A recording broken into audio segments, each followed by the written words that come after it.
En otras noticias, la empresa Classic Pictures and Hardware Company, la cual es una empresa líder con gran participación del mercado de fabricación y distribución de todo tipo de muebles y accesorios para la cocina y el baño, al igual que lo puede ser Ashley Furniture, IKEA y Masco, tiene un modelo de negocios muy interesante, ya que vende a particulares y contratistas de grandes compañías de reformas, como lo puede hacer Home Depot o Bassett Furniture, a ferreterías, a almacenes de madera y de forma directa a grandes empresas, como lo puede ser D.R. Horton. Esta empresa ideó un plan para este año en el que propone un incremento de ventas, ya que preveía un incremento moderado en el sector de construcción de viviendas nuevas. Sin embargo, este no contemplaba lo que ocurría en realidad, ya que la burbuja inflacionaria inmobiliaria actual afectaría económicamente a la empresa, debido a que gran parte de sus ventas se redujeron dado que el sector inmobiliario disminuyó sus ventas, ya que hay una alta tasa de hipotecas que son imposibles de pagar actualmente, y que debido a la situación que el país vive, las personas han empezado a adoptar un comportamiento más conservador en cuanto a remodelación se refiere, ya que esta crisis ha generado una gran incertidumbre en cuanto a la economía del país. Lo anterior implica un déficit considerable de cuenta corriente, el cual, como porcentaje del PIB, alcanzó el 6% en 2006. Esta crisis es la mayor desde la Gran Depresión de 1929. Muestra de ello es la disminución del crecimiento económico global, que en años anteriores había sido del 3% y en este año ha sido del 1,8%, según cifras del Fondo Monetario Internacional.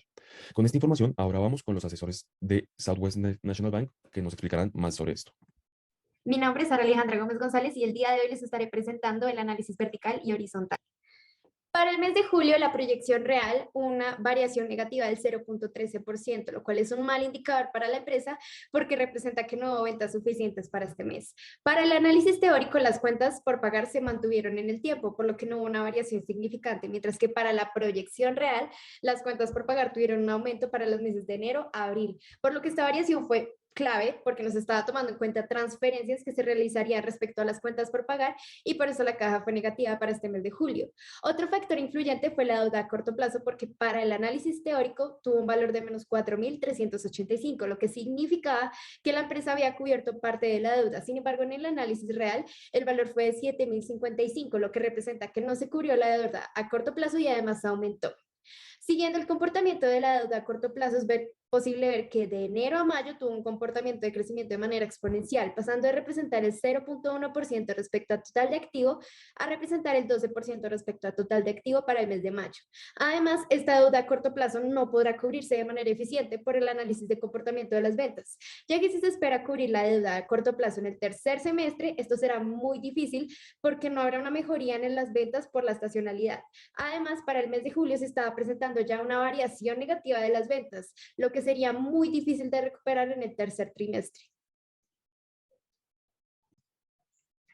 Sean muy bienvenidos, queridos televidentes. En este momento vamos a realizar un análisis financiero de la empresa Classic Fixtures. El primer indicador a analizar va a ser la prueba ácida. En este, la empresa de hecho obtiene muy buenos resultados, pues en todos los meses el indicador da un valor mucho mayor a 1, lo que significa que la empresa alcanza a cubrir la totalidad de sus pasivos corrientes con los activos corrientes, incluso restándole los inventarios. Sin embargo, llega a ser preocupante la diferencia tan grande que hay entre la proyección teórica y los datos reales obtenidos. Pues, por ejemplo, para el mes de julio del año 2008 se suponía deberían haber obtenido 3,5 puntos, cuando obtuvieron 2,41. Esto se dio por un aumento bastante considerable en los pasivos corrientes de la compañía. El segundo indicador a tener en cuenta va a ser la rotación de capital de trabajo. En este indicador es bastante preocupante en ambos escenarios. En ninguno llega a valores cercanos a 1 y además son muy parecidos. Esto pudo deberse probablemente a el plan de remodelamiento que consideraba la empresa, debido a que se están usando recursos corrientes para lo que se supone es un proyecto a largo plazo. Finalmente, el indicador de cobertura de intereses también les fue bastante bien, pues, por ejemplo, para el segundo trimestre del año 2008 alcanza valores superiores a 10. Sin embargo, vuelve a ser preocupante la diferencia tan grande que hay entre las proyecciones y el desempeño real, porque para las proyecciones se suponían deberían haber obtenido el doble de lo que en realidad se obtuvo. Esto también se debe a un aumento de las deudas corrientes a comparación del EBIT generado por la compañía. Buenas tardes. En otras noticias, el estado de fuentes y usos de la empresa revela que para el mes de marzo de 2008 el total de fuentes y usos fue $72.142. Para el mes de junio fue $117.165 y para el mes de julio del mismo año fue $115.355, teniendo en cuenta que se tomaron como referencia las cuentas del mes de diciembre de 2007. Podemos observar que para estos meses la principal fuente fue la deuda bancaria a corto plazo. Esta fuente es demasiado riesgosa, puesto a que a un largo plazo podría generar muchos problemas. Sin embargo, como es a corto plazo, puede tener algún beneficio, siempre y cuando la empresa tenga muy bien definidas las proyecciones financieras con el fin de no correr ningún riesgo a futuro, como por ejemplo el endeudamiento de la empresa. Por otro lado, podemos observar que la mayoría de los recursos de esta empresa va enfocado hacia las existencias y las cuentas por cobrar. Esto no es muy bueno, debido a que puede significar que la empresa pueda llegar a tener problemas de liquidez. Por otro lado, podemos ver otro estado de fuentes y usos, pero esta vez referente a las cuentas previstas de cada mes. Ahora podemos observar que para el mes de marzo de 2008 existe un total de fuentes y usos de 9.678, para junio de 44.439 dólares y para julio de 59.259. Esto es muy relevante porque podemos observar que en la relación con lo previsto a las fuentes, ya los usos son mucho menores respecto al mes de diciembre de 2007. Lo que quiere decir que realmente la empresa está obteniendo y usando mucho más efectivo de lo esperado, teniendo en cuenta que estamos haciendo estas comparaciones referente a las cuentas previstas anteriormente de la empresa y a las cuentas reales del mes de diciembre del 2007. Consideramos que las asunciones que hicieron Watkins y su equipo era de que simplemente el movimiento del mercado se iba a mantener igual a como venía. Asunción que consideramos no fue para nada razonable, pues tomando como ejemplo, para finales de 2007 solamente se vendieron 271 nuevas viviendas, cuando para el año anterior, 2006, se habían vendido 358. Eso significaba que el mercado en realidad se estaba desacelerando. Estas eran señales muy evidentes que, pues si bien una crisis como la del 2008 no se hubiera podido evitar, permitían que el impacto se hubiera podido mitigar. Adicionalmente, consideramos que Watkins tiene razón en que la empresa no va a ser capaz de pagar la deuda a final de año, pues teniendo en cuenta que sus pasivos corrientes van aumentando cada mes más, de que su rotación de capital de trabajo es casi nula y de que para el fin de año es la temporada más quieta en cuestiones de ventas, si la empresa sigue así, en efecto, no va a ser capaz de pagar la deuda. Las propuestas que Southwest National Bank le presenta a Classic Pictures son: dada su alta cartera, debería tratar de negociar con sus clientes un pago más pronto y disminuir el requerimiento de capital de trabajo. Como positivo, esto le generaría más caja a la empresa, y como negativo, podría perder clientes con un proveedor que les dé más plazo de pago. La segunda propuesta es empezar a pensar en un inversionista que pague la deuda y pagarle por dividendos, dado que la empresa presenta utilidades netas. Como positivo, habría una mejor gestión de caja, y como negativo, la empresa tendría una persona más en la directiva dirigiendo.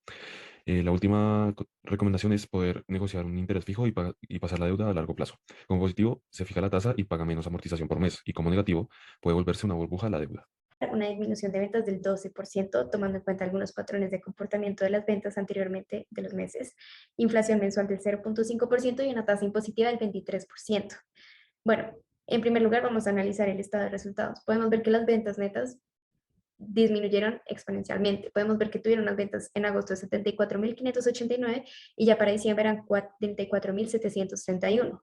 Lo mismo, los costos de producción siguen aumentando con la inflación, lo cual indica que el beneficio bruto va a ser mucho menor porque tenemos una disminución de ventas muy alta, pero seguimos teniendo la inflación y el incremento de los costos de producción y todo lo que es mano de obra y algunos que están relacionados con la producción. Entonces va a seguir aumentando el costo de producción, pero no las ventas. Entonces, por eso mismo, el beneficio bruto podemos ver que es negativo. Asimismo, el beneficio de intereses de impuestos, el beneficio antes de impuestos y el beneficio neto van a ser negativos porque no hay suficientes ventas que cubran ni gastos generales, ni gastos financieros, ni impuestos de sociedades. Bueno, tenemos el flujo de caja de tesorería, el cual indica la cantidad de efectivo que está generando la empresa. Tomando como base la utilidad neta, ya vamos a ver que la disminución del nuevo saldo de caja va a ser muy alto. Entonces podemos ver que pasamos de un saldo de caja de 95.606 a un saldo de caja de 52.448, que se puede decir que es casi la mitad de la caja. Entonces esto es muy malo para la empresa porque la empresa no está generando el suficiente efectivo para precisamente funcionar. Por otro lado, tenemos el flujo de caja libre que nuevamente se toma de una base negativa porque el EBIT, como vimos anteriormente, va a ser negativo porque no hay suficientes ventas. Entonces, esta disminución va obviamente a generar que la empresa no pueda cubrir sus gastos y costos relacionados con administración, gastos financieros, gastos de financiación, todo. Porque precisamente la empresa en el flujo de caja libre nos está mostrando estos resultados negativos, muestran que no es suficiente efectivo y no está quedando relativamente nada, por eso es negativo, no está quedando relativamente nada después de cubrir todos los gastos que requiere la empresa para la producción. Entonces, por eso mismo, la empresa no está regenerando ni suficientes ventas, pero sigue pagando los mismos costos.